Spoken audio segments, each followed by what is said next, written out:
Assalamualaikum warahmatullahi wabarakatuh. Selamat datang di kisah inspirasi kehidupan. Kali ini akan disajikan sebuah kisah inspiratif yang faktanya pun sudah terjadi dan semoga bisa menjadi penguat hati Anda.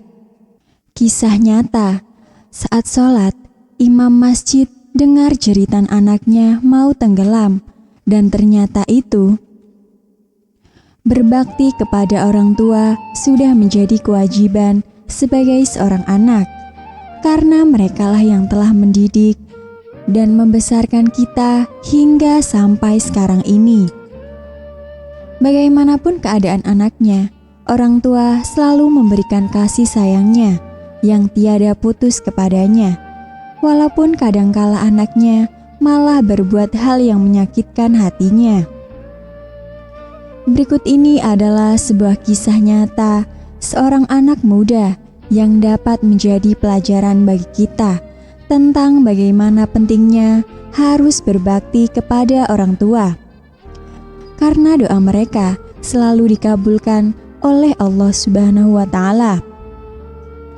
Kisah ini terjadi pada musim haji sekitar 2 tahun yang lalu di daerah Syuaibah, suatu daerah pesisir pantai Laut Merah yang terletak di 110 km bagian selatan Jeddah. Berikut penuturan pemuda tersebut yang pernah disiarkan oleh radio Al-Quran di Mekah. Ayahku adalah seorang imam masjid, namun demikian aku tidak sholat. Beliau selalu memerintahkan aku untuk sholat setiap kali datang waktu sholat. Beliau membangunkanku untuk sholat subuh. Akan tetapi, aku berpura-pura seakan-akan pergi ke masjid, padahal tidak. Bahkan, aku hanya mencukupkan diri dengan berputar-putar naik mobil hingga jamaah selesai menunaikan sholat. Keadaan yang demikian terus berlangsung hingga aku berumur 21 tahun. Keadaan yang demikian terus berlangsung hingga aku berumur 21 tahun. Pada seluruh waktuku yang telah lewat tersebut, aku jauh dari Allah dan banyak maksiat kepadanya. Tetapi meskipun aku meninggalkan sholat, aku tetap berbakti kepada kedua orang tuaku. Inilah sekelumit dari kisah hidupku di masa lalu. Pada suatu hari, kami sekelompok pemuda bersepakat untuk pergi rekreasi di laut. Kami berjumlah 5 orang pemuda. Kami sampai di pagi hari, lalu membuat tenda di tepi pantai. Seperti biasanya, kami pun menyembelih kambing dan makan siang. Setelah makan siang, kami pun mempersiapkan diri turun ke laut untuk menyelam dengan tabung oksigen. Sesuai aturan, wajib ada 1 orang yang tetap tinggal di luar, di sisi kemah, hingga dia bisa bertindak. Pada saat para penyelam itu terlambat datang pada waktu yang telah ditentukan, aku pun duduk dikarenakan aku lemah dalam menyelam. Aku duduk seorang diri di dalam kemah, sementara di samping kami juga terdapat sekelompok pemuda yang lainnya. Saat datang waktu sholat, salah seorang di antara mereka mengumandangkan azan. Kemudian mereka mulai menyiapkan sholat. Aku terpaksa masuk ke dalam laut untuk berenang agar terhindar dari kesulitan yang akan menimpaku jika aku tidak sholat bersama mereka. Karena kebiasaan kaum muslimin di sini adalah sangat menaruh perhatian terhadap sholat berjamaah dengan perhatian yang sangat besar, hingga menjadi aib bagi kami jika seseorang sholat fardu sendirian. Aku sangat mahir dalam berenang. Aku berenang hingga merasa kelelahan, sementara aku berada di daerah yang dalam. Aku memutuskan untuk tidur di atas punggungku dan membiarkan tubuhku hingga bisa mengapung di atas air. Aku berusaha untuk naik. Aku berusaha untuk melawan. Aku berusaha dengan seluruh cara yang aku ketahui. Akan tetapi, aku merasa orang yang tadi menarikku dari bawah menuju ke kedalaman laut seakan-akan sekarang berada di atasku dan menenggelamkan kepalaku di bawah. Aku berada dalam keadaan yang ditakuti oleh semua orang. Aku seorang diri. Pada saat itu, aku merasa lebih lemah daripada lalat. Nafasku mulai tersendat, darah mulai tersumbat di kepala. Aku mulai merasakan kematian. Tiba-tiba, aku tidak tahu mengapa. Aku ingat kepada ayahku, saudara-saudaraku, kerabat-kerabat, dan teman-temanku. Hingga karyawan di toko pun aku mengingatnya. Setiap orang yang pernah lewat dalam kehidupanku, terlintas dalam ingatanku semuanya.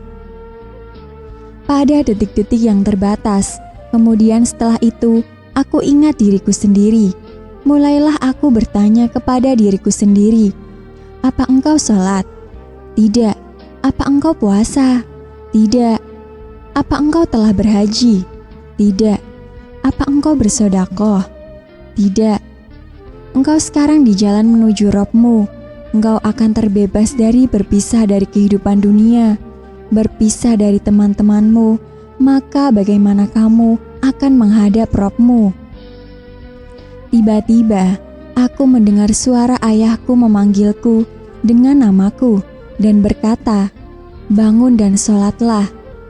Suara itu pun terdengar di telingaku 3 kali. Kemudian terdengarlah suara beliau azan. Aku merasa dia dekat dan akan menyelamatkanku. Hal ini menjadikanku berteriak menyerunya dengan memanggil namanya. Aku berteriak, tapi tidak ada yang menjawab. Aku merasakan asinnya air di dalam tubuhku. Mulailah nafas terputus-putus. Aku yakin akan mati. Aku berusaha untuk mengucapkan syahadat. Aku tidak mampu untuk menyempurnakannya. Seakan-akan ada tangan yang memegang tenggorokanku dan menghalangiku dari mengucapkannya. Aku merasa bahwa nyawaku sudah dalam perjalanan keluar dari tubuhku. Aku pun berhenti bergerak. Inilah akhir dari ingatanku. Aku terbangun dan kulihat sepertinya aku berada di dalam kemah dan di sisiku ada seorang tentara dari Khofar Al-Sawakil, penjaga garis batas laut, dan bersamanya para pemuda yang tadi mempersiapkan diri untuk sholat. Demi Rabb yang telah menciptakanku, hingga hari ini aku tidak tahu bagaimana dia bisa sampai kepadaku.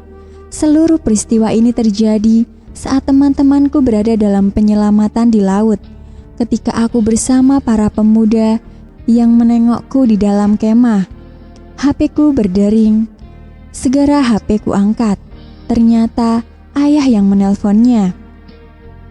Aku pun merasa bingung karena sesaat sebelumnya aku mendengar suaranya ketika aku di kedalaman dan sekarang dia menelpon. Aku menjawab. Beliau menanyai keadaanku. Apakah aku dalam keadaan baik? Beliau mengulang-ulangnya berkali-kali. Tentu saja aku tidak mengabarkan kepada beliau supaya tidak cemas. Setelah pembicaraan selesai, aku merasa sangat ingin sholat. Ya Allah, ampunilah kami dan kedua orang tua kami. Terimalah taubat kami dan taubat mereka, dan rahmatilah mereka dengan rahmat-Mu. Semoga menjadi pelajaran bagi kita semua. Jangan sekali-kali mengabaikan kewajiban ibadah kita, walaupun kelihatannya sepele. Demikian kisah yang bisa kami sampaikan. Semoga bisa bermanfaat untuk kita semua. Akhirul kalam, lillahi taufiq wal hidayah. Wassalamualaikum warahmatullahi wabarakatuh.